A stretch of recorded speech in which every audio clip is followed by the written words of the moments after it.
جیسے کہتے ہیں نا ماں سے زیادہ 70 گنا زیادہ جو ہے اللہ اپنے بندوں سے پیار کرتا ہے، تو آپ سوچ لیں کہ وہ آپ کی گناہوں کو اور آپ کی غلطیوں کو آپ کی ایک دفعہ کی معافی مانگنے سے یا بار بار معافی مانگنے سے کس طرح وہ اس کو وہ جو ہے معاف کر دیتا ہے۔ تو اسی حوالے سے مجھے کامران صاحب آپ یہ بتائیے گا کہ جنت کے اور رحمت کے دروازے کھل جائیں گے، تو آپ اس کے بارے میں کیا کہیں گے؟ جی، آپ نے بڑی خوبصورت بات کی کہ اللہ رب العزت اپنے بندے سے 70 ماؤں سے زیادہ پیار کرتا ہے۔ آج اپنے گھر کے اندر ہم دیکھتے ہیں کہ ہمارا گھر کا کوئی ننھا بچہ روزہ رکھتا ہے تو ماں دن میں اس سے 70 دفعہ حوصلہ اس کا بلند کرتی ہے، اور جب اس کے لیے افطاری کا اہتمام کرتی ہے تو وہ اپنی حاجت سے بڑھ کے اور اپنی استطاعت سے بڑھ کے کرتی ہے کہ آج میرے بیٹے یا بیٹی نے روزہ رکھا ہے۔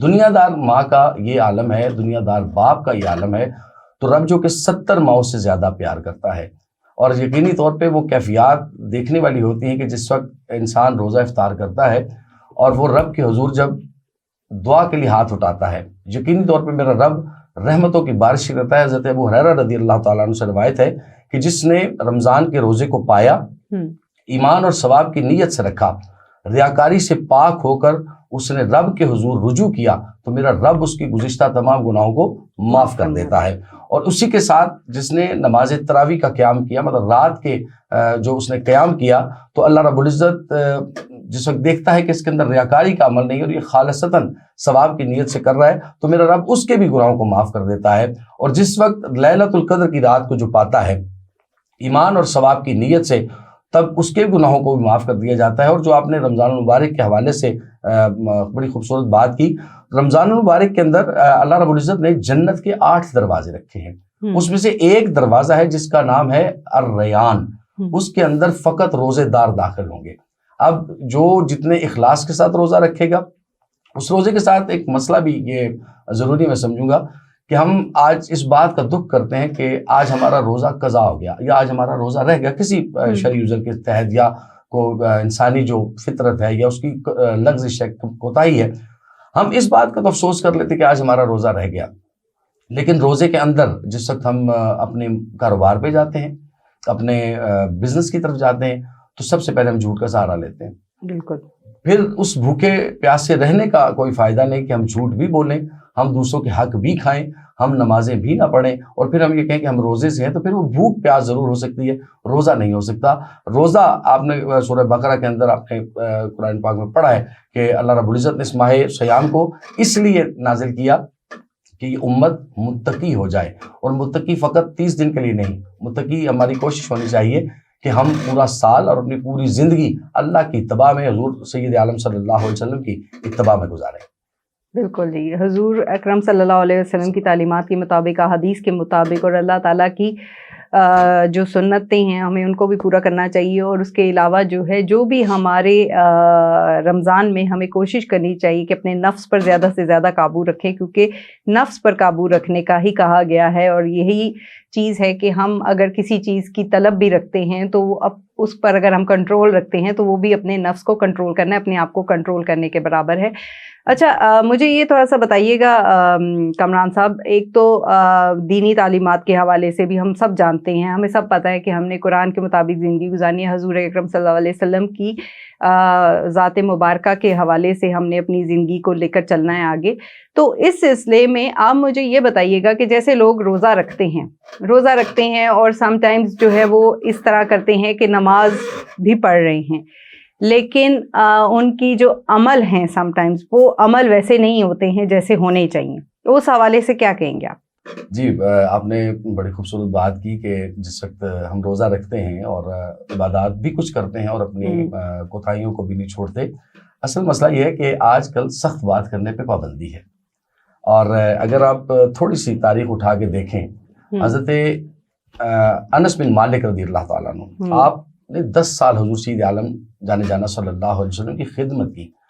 آپ فرماتے ہیں کہ میں نے اپنی زندگی اس 10 سالہ جو میں نے حضور کے ساتھ وقت گزارا، میں نے کوئی ایسا خطبہ حضور کا نہیں سنا جس میں حضور نے فرمایا کہ اس کا ایمان ہی نہیں جس میں امانت داری نہیں۔ بالکل، اس کا ایمان نہیں جس میں امانت داری نہیں۔ وہ امانت خواہ حکمرانوں کے پاس ہو، وہ امانت خواہ مولویوں کے پاس ہو، پیروں کے پاس ہو، نعت خوان، حفاظ کرام، کسی کے پاس بھی ہو، ماں باپ کے پاس ہو، اولاد کے پاس ہو، حضور نے یہ بڑا واضح ہر خطبے کے اندر حضور نے فرمایا کہ اس کا ایمان ہی نہیں جس میں امانت داری نہیں. اور پھر اسی کے ساتھ متصل حضور ایک خطبے میں ارشاد فرماتے ہیں کہ امانت کے بارے میں یہ فرمانے کے بعد حضور نے فرمایا کہ جو وعدے کی پاسداری نہیں کرتا تو اس کا دین ہی نہیں. آج ہم روزہ ضرور رکھ رہے ہیں لیکن کیا ہم حضور کے اس فرمان کو بھی سامنے رکھ رہے ہیں؟ حضور نے منع فرما دیا کہ جس وقت آپ کا عہد نہیں تو آپ کا ایمان نہیں، جس وقت آپ اپنے عہد کی پاسداری نہیں آپ ایماندار نہیں، جس وقت آپ کے پاس اپنے امانت اپنے مقام پہ نہیں پہنچائی تو اس پہ آپ کے ایمان کو خارج کر دیا گیا ہے. ہم نے سب سے پہلے ایمان کے فلسفے کو سمجھنا کہ ایمان ہے کیا. اللہ رب العزت حقوق اللہ معاف کر سکتا ہے کیونکہ وہ خالق کی کائنات ہے، لیکن وہ حقوق العباد معاف نہیں کرے گا. آج ہم اپنے افطاری کے لیے سحری کے لیے ہزاروں روپے خرچ کرتے ہیں اور ہم بڑا اہتمام کرتے ہیں، 70 ڈشز ہماری ٹیبلوں پہ موجود ہوتی ہیں، لیکن ساتھ میں ہمارا پڑوسی جو ہے شاید وہ پانی سے روزہ افطار کر رہا ہے. روزے کی افطاری کے جو کروائی جاتی ہے اس کو بڑے فضائل ہیں، یہاں تک کہ اگر آپ فقط آدھا گھونٹ پانی یا آدھا گھونٹ دودھ یہ بھی کسی کو دے دیتے ہیں کہ آپ اس سے روزہ افطار کریں تو میرا رحمتوں والا رب اس ایک آدھے گھونٹ کے بدلے میں آپ کے تمام گناہوں کو معاف کر دیتا ہے. بالکل جی ایسا ہی ہے. اور ہمیں ویسے بھی اپنے ارد گرد اپنے آس پاس کے لوگوں کو دیکھنا چاہیے ہے کہ ہمارے کوئی ایسے تو نہیں ہیں لوگ ہمارے پڑوس میں. سب سے پہلے تو اپنے خاندان سے شروع کیجئے کہ آپ کے خاندان میں کوئی ایسا لوگ تو نہیں ہیں جو بیچارے مجبور ہیں، پریشان حال ہیں، لیکن وہ سفید پوشی کی حالت میں ہیں اور وہ بتا نہیں سکتے ہیں. اس کے بعد آپ دیکھیں کہ آپ کے پڑوس میں کوئی لوگ تو نہیں ہیں کہ جو مجبور ہیں اور پریشانی کا شکار ہیں، تو آپ ان کو بھی نظر میں رکھیں. جو ہم اتنی جیسے کہ آپ ابھی بتا رہے تھے کامران صاحب، واقعی میں دیکھتی ہوں کہ روز جو ہوتا ہے نا اہتمام کیا جاتا ہے، اچھی بات ہے، کرنا چاہیے، آپ کو خوشی ہوتی ہے کہ آپ نے روزہ رکھا ہے اور آپ افطار کر رہے ہیں، لیکن میرے خیال سے آپ کو اپنی تھوڑی سی جو ہے نا وہ محدود بھی رکھنی چاہیے. یہ نہیں ہے کہ 70 ڈشز بنا دی اور وہ کھا کے آپ نے اپنے معدے کا ہی برا حال کر لیا ہے اور آپ کا سٹمک بھی کہہ رہا ہے کہ بس بہت ہو گیا. پھر آپ لوگ بیمار ہو جاتے ہیں اور طبیعت بھی خراب ہو جاتی ہے، کیونکہ کہا جاتا ہے کہ کم کھائیں لیکن اچھا کھائیں. تو اس لیے بہت ضروری ہے کہ ان چیزوں پر عمل بھی کریں. لیکن یہاں پر ہم مزید ڈسکس کریں گے بریک کے بعد. یہاں پر وقت ہوا ہے بریک کا، ملتے ہیں بریک کے بعد. اسٹے ود اس.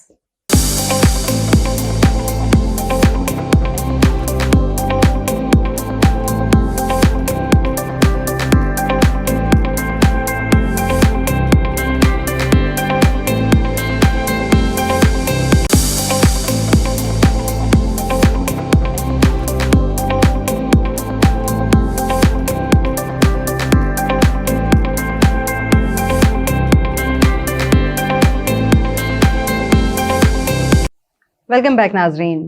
جی ناظرین، پروگرام ستاروں کی دنیا میں صوبیہ خان آپ کو ویلکم کرتی ہے. اور دوسری بات یہ کہ آج ہمارا پروگرام جو ہے رمضان المبارک کے آخری عشرے کے مطابق ہم نے مرتب دیا تھا اور ہماری کوشش تھی اور ہم کوشش کر بھی رہے ہیں کہ ہم زیادہ سے زیادہ اس ٹاپک کے حوالے سے بات کر سکیں اور ہماری جو مولانا صاحب کے ساتھ یا جو ہمارے مذہبی اسکالر ہمارے گیسٹ ہوتے ہیں ان کے ساتھ ہم اس ٹاپک پہ ڈسکس کر سکیں کہ کیا اہمیت ہے آخری عشرے کی اور آخری جو عشرہ ہے اس میں جو ایک مبارک رات آتی ہے اس کی کیا اہمیت ہے. جی کامران صاحب، تو ہم سوال کی طرف آتے ہیں. کامران صاحب، جیسے کہ میں ابھی بتا رہی تھی کہ آخری عشرہ بھی ہے ہم، اور اس کے علاوہ جو ہے ایک بہت مبارک رات لیلۃ القدر کی رات جو ہے شب قدر جس کو کہتے ہیں، وہ بھی اسی عشرے میں آتی ہے اور لوگوں کو اس کی فضیلت کا بھی پتہ ہے، لیکن آپ تھوڑا سا اپنے لفظوں میں بھی بیان کر دیجیے گا.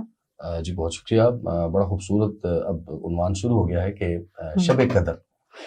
حضرت سلمان فارسی رضی اللہ تعالیٰ عنہ آپ فرماتے ہیں کہ حضور سید عالم صلی اللہ علیہ وسلم نے شعبان کے آخری ایام میں خطبہ ارشاد فرمایا اور بڑی خوبصورت بات کی کہ بڑا عظیم مہینہ آنے والا ہے اور بڑی برکت والا مہینہ آنے والا ہے اور ایسا مہینہ آنے والا ہے جس کی ایک رات 1000 مہینوں سے افضل ہے. اب صوفیاء یہ فرماتے ہیں کہ 1000 مہینے سے ہی تشبیہ کیوں دی گئی.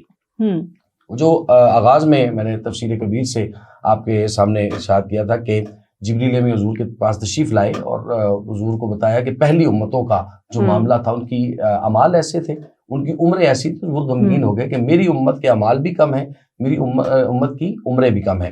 اب پہلے شب قدر کے اوپر بات کروں کہ اس رات اللہ رب العزت